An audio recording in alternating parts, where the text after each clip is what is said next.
पितृभक्त पुत्र श्रवण कुमार एक पौराणिक पात्र हैं जिन्हें आज भी मातृपितृ भक्ति के लिए जाना जाता है।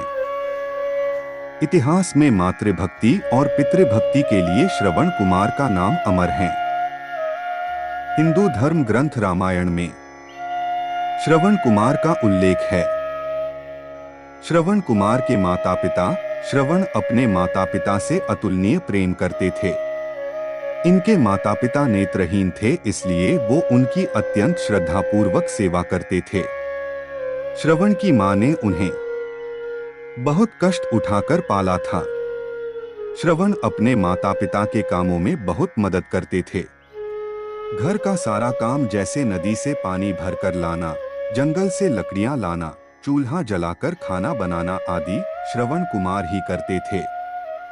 माता पिता का काम करने में वो जरा भी थकते नहीं थे, बल्कि उन्हें आनंद मिलता था। माता पिता उन्हें हमेशा आशीर्वाद देते रहते। श्रवण कुमार बहुत ही सरल स्वभाव का व्यक्ति था। माता पिता के लिए उसके मन में बहुत प्रेम एवं श्रद्धा थी। वो दिन रात अपने माता पिता की सेवा करता था। अपने माता पिता का बच्चों की तरह लालन पालन करता था। उसके माता पिता भी स्वयं को गौरवशाली महसूस करते थे और अपने पुत्र को दिन रात हजारों दुआएं देते थे। कई बार दोनों एक दूसरे से कहते कि हम कितने धन्य हैं कि हमें श्रवण जैसा मातृभक्त पुत्र मिला, जिसने स्वयं के बारे में ना सोचकर अपना पूरा जीवन वृद्ध नेत्रहीन माता पिता की सेवा में लगा दिया। इसकी जगह कोई अन्य होता तो विवाह के बाद केवल स्वयं का हित सोचता और बूढ़े नेत्रहीन माता पिता को कहीं छोड़ आता और खुशी से अपना जीवन व्यापन करता। जब ये बात श्रवण ने सुनी तो उसने माता पिता से कहा कि मैं कुछ भी भिन्न नहीं कर रहा हूँ, यह मेरा कर्तव्य है। जब मैं छोटा था तब आपने मुझे इससे भी ज्यादा अच्छा जीवन दिया और अब मुझे यह सौभाग्य प्राप्त हुआ है कि मैं आपकी सेवा करूं। आप दोनों जो भी इच्छा रखते हैं मुझसे कहे, मैं उन्हें अवश्य पूरा करूंगा। तब शांतनु और उसकी पत्नी कहते हैं, पुत्र श्रवण, हम दोनों की आयु बहुत हो चुकी है, अब जीवन का कोई भरोसा नहीं है। किसी भी समय हमारी आंखें बंद हो सकती हैं। ऐसे में हमारी एकमात्र इच्छा है, हम तीर्थ यात्रा करना चाहते हैं। क्या तुम हमारी यह इच्छा पूरी कर सकते हो?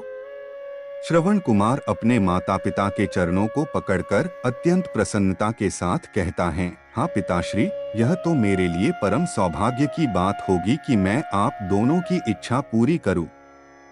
श्रवण अपने माता पिता को तीर्थ करवाने हेतु एक कावड़ तैयार करता है, जिसमें एक तरफ शांतनु एवं दूसरी तरफ उनकी पत्नी बैठती हैं और कावड़ के डंडे को अपने कंधे पर लादकर यात्रा शुरू करता है।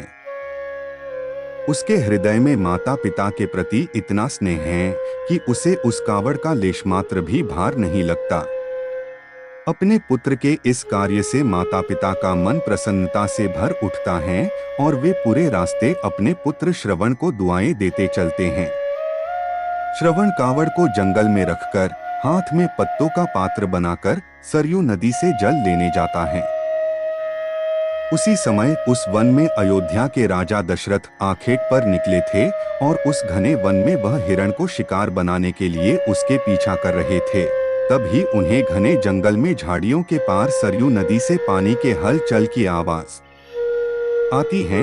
उस हलचल को हिरण के पानी पीने की आवाज समझकर महाराज दशरथ शिकार के उद्देश्य से तीर चला देते हैं और उस तीर से श्रवण कुमार के हृदय को आघात पहुंचता है, जिससे उसके मुंह से पीड़ा भरी आवाज निकलती है, जिसे सुन दशरथ स्तब्ध रह जाते हैं और उन्हें अनहोनी का एहसास होता है और वे भागकर सरयू नदी के तट पर पहुंचते हैं, जहां वे अपने तीर को श्रवण के हृदय में लगा देख भयभीत हो जाते हैं और उन्हें अपनी भूल का एहसास होता है। दशरथ श्रवण कुमार के समीप जाकर उससे क्षमा मांगते हैं। तब अंतिम सांस लेता श्रवण कुमार महाराज दशरथ को अपने वृद्ध नेत्रहीन माता पिता के बारे में बताता है और कहता है कि वे प्यासे हैं, उन्हें जाकर पानी पिला दो और उसके बाद उन्हें मेरे बारे में कहना और इतना कहकर श्रवण कुमार मृत्यु को प्राप्त हो जाता है। भारी हृदय के साथ महाराज दशरथ श्रवण के माता पिता के पास पहुंचते हैं और उन्हें पानी पिलाते हैं। माता पिता आश्चर्य से पूछते हैं, उनका पुत्र कहाँ है? वे भले ही नेत्रहीन हो, पर वे दोनों अपने पुत्र को आहट से ही समझ लेते थे। माता पिता के प्रश्नों को सुन महाराज दशरथ उनके चरणों में गिर जाते हैं और बीती घटना को विस्तार से कहते हैं। पुत्र की मृत्यु की खबर सुनकर माता पिता रोने लगते हैं और दशरथ से उन्हें अपने पुत्र के पास ले जाने को कहते हैं। महाराज दशरथ कावड़ उठाकर दोनों माता पिता को श्रवण के शरीर के पास ले जाते हैं। माता पिता बहुत जोर जोर से विलाप करने लगते हैं। उनके विलाप को देख महाराज दशरथ को अत्यंत ग्लानि का आभास होता है और वे अपनी करनी की क्षमा याचना करते हैं, लेकिन दुखी पिता शांतनु महाराज दशरथ को श्राप देते हैं कि जिस तरह मैं शांतनु पुत्र वियोग में मरूंगा, उसी प्रकार तुम भी पुत्र वियोग में मरोगे।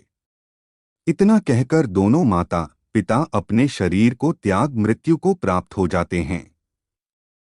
महाराज दशरथ श्राप मिलने से अत्यंत व्याकुल हो जाते हैं और कई वर्षों बाद जब उनके पुत्र राम का राज्य अभिषेक होता है, तब माता कैकेयी के वचन के कारण राम, सीता और लक्ष्मण को 14 वर्षों का वनवास स्वीकार करना पड़ता है और इस तरह महाराज दशरथ की मृत्यु भी पुत्र वियोग में होती है।